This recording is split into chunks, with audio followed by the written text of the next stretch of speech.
ಜಿಲ್ಲೆಯ ಪತ್ರಿಕಾ ಭವನದಲ್ಲಿ ಗುರುವಾರ ಕಾಡುಗೊಲ್ಲ ಸಮುದಾಯದ ರಾಜ್ಯ ಕಾಡುಗೊಲ್ಲರ ಸಂಘದ ಅಧ್ಯಕ್ಷರಾದ ರಾಜಣ್ಣನವರ ನೇತೃತ್ವದಲ್ಲಿ ಮಹತ್ವವಾದ ಮಾಧ್ಯಮ ಸುದ್ದಿಗೋಷ್ಠಿಯನ್ನು ನಡೆಸಲಾಯಿತು.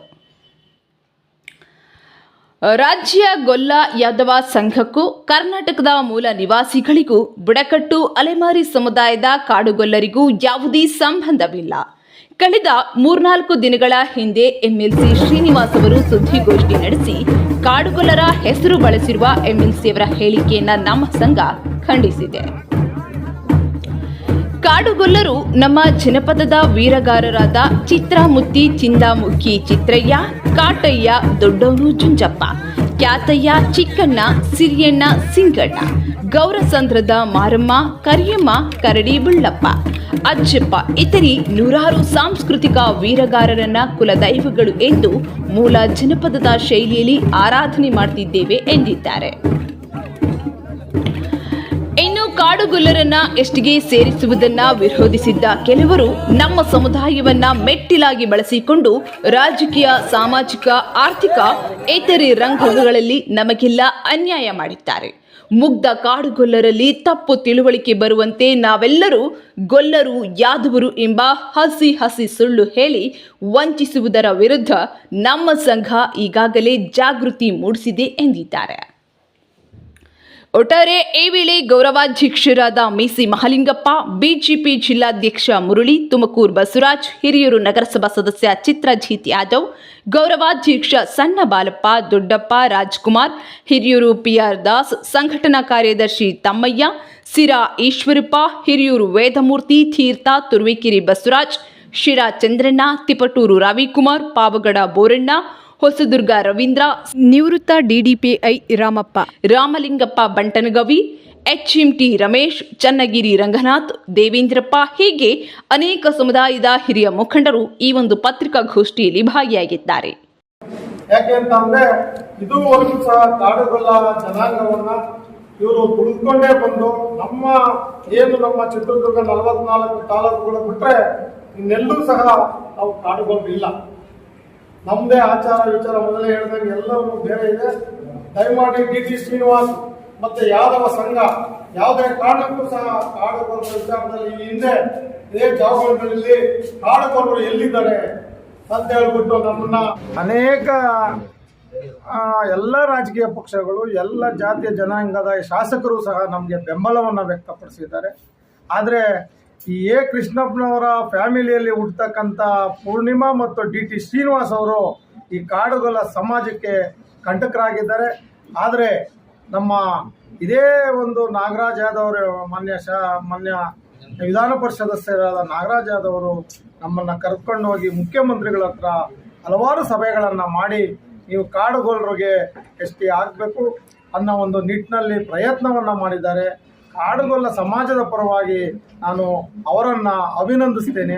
ಹಾಗೂ ರಾಜ್ಯದ ಮುಖ್ಯಮಂತ್ರಿಗಳನ್ನು ಸಹ ಈ ಒಂದು ಕಡತವನ್ನು ಕಳಿಸ್ಕೊಟ್ಟಿದ್ದಕ್ಕೆ ಅಭಿನಂದಿಸಿ, ಮುಂದೆ ನಮ್ಮ ಮಾನ್ಯ ನರೇಂದ್ರ ಮೋದಿಜಿಯವರು, ಅಮಿತ್ ಶಾಜಿಯವ್ರನ್ನ, ಪ್ರಹ್ಲಾದ್ ಜೋಶಿ ಅವ್ರನ್ನ ಹಾಗೂ 28 ಲೋಕಸಭಾ ಸದಸ್ಯರನ್ನು ಸಹ ಭೇಟಿಯನ್ನು ಮಾಡಿ ಸಮಾಜದ ಎಲ್ಲ ಮುಖಂಡರು ಸಹ ನಮ್ಮ ಈಗಿನ ಸ್ಥಿತಿಯ ಬಗ್ಗೆ ಮನವರಿಕೆಯನ್ನು ಮಾಡಿ ನಮಗೆ ಎಷ್ಟೇ ಆದರೆ ನಮ್ಮ ಮಕ್ಕಳಿಗೆ ನಮ್ಮ ಆರ್ಥಿಕವಾಗಿ, ಶೈಕ್ಷಣಿಕವಾಗಿ ಈ ಸಮಾಜದ ಮುಖೇನ ಮುಂದಕ್ಕೆ ಬರೋಕ್ಕೆ ಅನುಕೂಲ ಆಗ್ತದೆ ಅನ್ನೋ ನಿಟ್ಟಿನಲ್ಲಿ ನಾವು ಮನವಿಯನ್ನು ಸಹ ಮಾಡಬೇಕು ಅಂತ ತಿಳ್ಕೊಂಡು, ಅದರ ಜೊತೆಯಲ್ಲಿ ಮುಂದಿನ ದಿನಗಳಲ್ಲಿ ಒಂದು ಸಮಾವೇಶವನ್ನು ಮಾಡಿ ಆ ಸಮಾವೇಶಕ್ಕೆ ಎಲ್ಲ ರಾಜ್ಯದ ಪ್ರಮುಖ ಎಲ್ಲ ಮುಖಂಡರುಗಳನ್ನ, ಎಲ್ಲ ರಾಜಕೀಯ ಪಕ್ಷಗಳನ್ನು ಆಹ್ವಾನ ಮಾಡಿ ನಮ್ಮ ಸ್ಥಿತಿಯ ಬಗ್ಗೆ ಇಡೀ ರಾಜ್ಯದ ಎಲ್ಲ ರಾಜಕೀಯ ಪಕ್ಷಗಳು ಮತ್ತು ಸಾಹಿತಿಗಳಿರ್ಬೋದು, ಹಿತಚಿಂತಕರು ಇರ್ಬೋದು, ಪ್ರತಿಯೊಂದು ಸಮಾಜದಲ್ಲಿರ್ತಕ್ಕಂಥ, ರಾಜ್ಯದಲ್ಲಿರ್ತಕ್ಕಂಥ ಎಲ್ಲರಿಗೂ ಸಹ ನಮ್ಮ ಸ್ಥಿತಿ ಗೊತ್ತಾಗಿದೆ. ನಾವು ಅಲೆಮಾರಿಗಳು, ನಾವು ಕುರಿಗಳನ್ನು ಮೇಯಿಸ್ಲಿಕ್ಕೆ ಇಲ್ಲಿಂದ ನಾವು ಗುಂಡ್ಲುಪೇಟೆವರೆಗೂ, ಚಾಮರಾಜನಗರದವರೆಗೂ ಹೋಗ್ತಾ ಇದ್ದೀವಿ. ಅಲ್ಲಿಂದ ದಾಂಡೇಲಿವರೆಗೂ ಸಹ, ಶಿವಮೊಗ್ಗದವರೆಗೂ ಸಹ ನಾವು ಹೋಗ್ತಾ ಇದ್ದೀವಿ. ಅಲ್ಲಿ ಅನೇಕ ಕಷ್ಟಗಳಾಗಿ ಅನೇಕ ಕುರುಗಾಯಿಗಳು ಸಾವನ್ನಪ್ಪಿದ್ದೀವಿ. ಅಂಥ ಸಂದರ್ಭಗಳು ಸಹ ಉದಾಹರಣೆಗಳು ಇದೆ, ಘಟನೆಗಳಿದೆ. ಹಾಗಾಗಿ ದಯಮಾಡಿ ನಮಗೆ ಈ ಒಂದು ಮೀಸಲಾತಿ ಸೌಲಭ್ಯಗಳನ್ನು ಕೊಡಬೇಕು ಅಂತ ಹೇಳ್ಬಿಟ್ಟು ಹೇಳ್ಕೊಳ್ತಾ, ಮತ್ತೊಮ್ಮೆ ಎಲ್ಲ ಸಮಾಜದ ಬಂಧುಗಳು ಬರ್ತಕ್ಕಂಥ 20ನೇ ತಾರೀಕು ನಿಮ್ಮ ಸ್ವಾಭಿಮಾನವನ್ನು ತೋರಿಸಿ ಈ ಎಸ್ ಟಿ ಹೋರಾಟಕ್ಕೆ ನೀವು ಆಶೀರ್ವದಿಸಬೇಕು ಅಂತ ಹೇಳ್ಬಿಟ್ಟು ನಾನು ತಮ್ಮೆಲ್ಲರಲ್ಲೂ ಮನವಿಯನ್ನು ಮಾಡ್ತೀನಿ. ಮತ್ತು ಇಲ್ಲಿ ಸೇರ್ತಕ್ಕಂಥ ಎಲ್ಲ ಮಾಧ್ಯಮದ ಸ್ನೇಹಿತರೆ, ಏನು ಮೊನ್ನೆಯಿಂದ ಒಂದು ವಿಷಯ ಓಡಾಡ್ತಾ ಇದೆ. ಅಂದ್ರೆ ಒಂದು ಯಾದವ ಸಮಾವೇಶ ಮಾಡ್ತೀವಿ ಅಂತ ಹೇಳಿ ಬೇರೆ ಬೇರೆ ಕಡೆ, ಅಂದ್ರೆ ಎಲ್ಲಿ ಯಾದವ್ ಇಲ್ಲ ಅಲ್ಲಿ ಪ್ರೆಸ್ ಮೀಟ್ ಮಾಡ್ತಾರೆ. ಯಾದವ್ರು ಇಲ್ಲ, ಕಾಡ್ಕೊಳ್ತಿರೋದೇ ಇದು ಸೆಕೆಂಡ್ ಹಾಫ್. ಯಾದವ್ರು ಇಲ್ಲದ ಕಡೆ ಒಂದು ಯಾದವ ಸಮಾವೇಶ ಮಾಡಬೇಕು ಅನ್ನೋಂಥದ್ದು ಏನು ವಿಧಾನ ಪರಿಷತ್ತಿನ ಸದಸ್ಯರು ಮಾಡ್ತಾ ಇದ್ದಾರೆ. ಇಲ್ಲೂ ಕೂಡ ಒಂದು ಪ್ರೆಸ್ ಮೀಟ್ ಮಾಡಿದ್ರು ಅಂತ ಕಾಣುತ್ತೆ. ಒಂದು ಕಾಡುಗೊಲ್ಲರಿಗೂ ಯಾದವರಿಗೂ ಯಾವುದೇ ರೀತಿಯ ಸಂಬಂಧ ಇಲ್ಲ ಅನ್ನೋಂಥದ್ದು ನಾವು ನೇರವಾಗಿ ಎಲ್ಲ ನಮ್ಮ ನಾಯಕರು ಹೇಳಿದ್ದಾರೆ. ಅದು ನಿಮಗೂ ಗೊತ್ತಿರೋಂಥ ವಿಚಾರ. ಯಾಕಂದ್ರೆ ತಲತಲಾಂತರದಿಂದ ಇಲ್ಲಿ ಬುಡಕಟ್ಟು ಜನಾಂಗವಾಗಿ ನಾವು ವಾಸ ಮಾಡ್ತಕ್ಕಂಥದ್ದು, ನಮ್ಮ ಆಚಾರ ಪದ್ಧತಿ, ವಿಚಾರ ಪದ್ಧತಿ, ನಾವು ಇರುವಂತದ್ದು ಎಲ್ಲದೂ ಕೂಡ ನಿಮಗೆ ಗೊತ್ತಿರೋಂಥ ವಿಷಯ.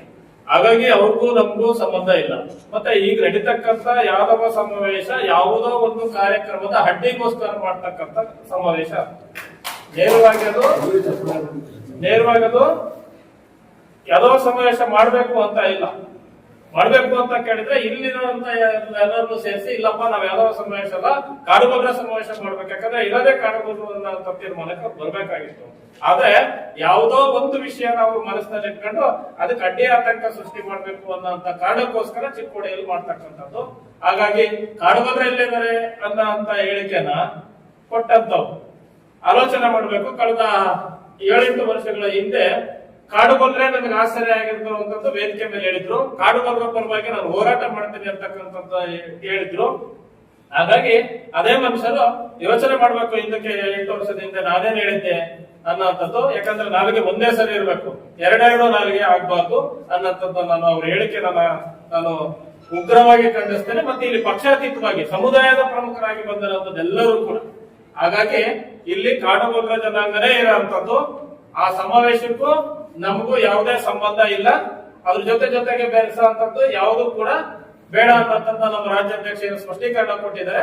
ಹಾಗಾಗಿ ಅದೇ ರೀತಿ ನಮ್ಮ ಕಾಡುಗೊಲ್ಲ ಜನಾಂಗ ನಡ್ಕೊಳ್ಳುತ್ತೆ ಅನ್ನೋಂಥದ್ದು ಹೇಳ್ತೀರಿ. ಯಾವುದೋ ಒಂದು ಸಣ್ಣ ವಿಷಯಕ್ಕೆ ಅವರು ಅಡ್ಡಿ ಆತಂಕ ಮಾಡ್ಬೇಕು ಅನ್ನೋಂಥದ್ದು ಅವರು ಹೈಲೈಟ್ ಮಾಡ್ಬೇಕು ಆ ಕಾರ್ಯಕ್ರಮ ಅನ್ನೋಂಥದ್ದು 100% ಭಾಗ ಆ ಕಾರ್ಯಕ್ರಮ ಯಶಸ್ವಿ ಆಗೋದಿಲ್ಲ. ಯಾಕೆ ಅಂತಂದ್ರೆ ಯಾರಿಲ್ಲದ ಕಡೆ ಹೋಗಿ ಯಾವ ಸಮಾವೇಶ ಮಾಡಿದ್ರೆ ಹೆಂಗಾಗುತ್ತೆ? ಆಗೋದಿಲ್ಲ. ಹಾಗಾಗಿ ಏನೋ ಒಂದು ನನ್ನ ರಾಜ್ಯಾಧ್ಯಕ್ಷರು, ರಾಷ್ಟ್ರೀಯ ಅಧ್ಯಕ್ಷರು ನನಗೆ ಗೊತ್ತಿಲ್ಲ, ಅವರ ಅಸ್ತಿತ್ವ ಸ್ವಂತ ಅಸ್ತಿತ್ವಕ್ಕೋಸ್ಕರ ಬಳಸ್ಕೊಳ್ಳೋಂಥದ್ದು ಯಾವುದೇ ಕಾರಣಕ್ಕೂ ಅದರಿಂದ ಯಾವುದೇ ಲಾಭ ಆಗೋದಿಲ್ಲ. ಅದರಿಂದ ನಮಗೂ ಕೂಡ ಕಾಡುಗೊಲ್ಲರ ಸಂಘಕ್ಕೂ ಕೂಡ ಯಾವುದೇ ರೀತಿಯಾದಂತಹ ಸಂಬಂಧವಿಲ್ಲ, ಹಾನಿನೂ ಕೂಡ ಆಗೋದಿಲ್ಲ ಅನ್ನೋಂಥದ್ದು ನಾನು ಹೇಳ್ತೀನಿ. ಕಾಡುಗೊಲ್ಲ ಸಮುದಾಯ ಒಟ್ಟಿಗಿದೆ. ನಾವೇನು ಹೋರಾಟವನ್ನ ಮಾಡ್ತೀವಿ ಒಂದು ವಿಷಯಕ್ಕೆ, ಆ ವಿಷಯಕ್ಕೆ ಹೋರಾಟವನ್ನ ಒಗ್ಗಟ್ಟಿನಿಂದಲೇ ಹೋರಾಟ ಮಾಡ್ತೀವಿ. ಅದಕ್ಕೆ ಅಡ್ಡಿ ಆತಂಕ ಸೃಷ್ಟಿ ಮಾಡಕ್ ಬಂದ್ರೆ ಮುಂದಿನ ದಿನಗಳಲ್ಲಿ ನೀವು ನೇರವಾಗಿ ವಿರೋಧವನ್ನ ಅನುಭವಿಸಬೇಕಾಗುತ್ತೆ ಅನ್ನೋಂಥದ್ದು ನಾನು ಈ ಪತ್ರಿಕಾಗೋಷ್ಠಿ ಮುಖಾಂತರ ನಾನು ಹೇಳಲಿಕ್ಕೆ ಬಯಸ್ತೇನೆ. ಎಲ್ಲರಿಗೂ ಧನ್ಯವಾದ. ಮಾಡಿದ್ರೆ ಎಷ್ಟೇ ಆಗ್ತಾ ಇಲ್ಲ. ಅವರೆಲ್ಲರಿಗೂ ನಿಮ್ಗೆ ಎಷ್ಟು ಕೊಡಿಸ್ತೀನಿ ಅಂತ ಹೇಳಿ ಅವ್ರನ್ನೂ ಕೂಡ ಎತ್ಕಟ್ಟ ಅಂತ ಆ ಬಡವ್ರ ಮೇಲೆ ಅವ್ರನ್ನ ಬಡಿಸ್ಕೊಳ್ಳ ಅಂತ ಬೇಡ. ಪಾಪ ಅವರು ಆರ್ಥಿಕ ಬಲಿಷ್ಠ ಏನಲ್ಲ, ಆದ್ರೆ ಪಾಪ ಅವ್ರಿಗೆಲ್ಲ ಒಂದ್ ಕಡೆಗೆ ಆಸೆ, ಇವ್ರು ಅಧಿಕಾರದಲ್ಲಿದ್ದಾರೆ, ಕೊಡಿಸ್ತಾರೆ. ಕಾಡುಗೊಲ್ಲರ ಗತಿ ಅವ್ರಿಗೂ ಆಗಬಾರ್ದು ಅಂತ ನಾನು ಅವ್ರಿಗೆ ಎಚ್ಚರಿಕೆ ಹೇಳ್ತಾ ಇದ್ದೀನಿ.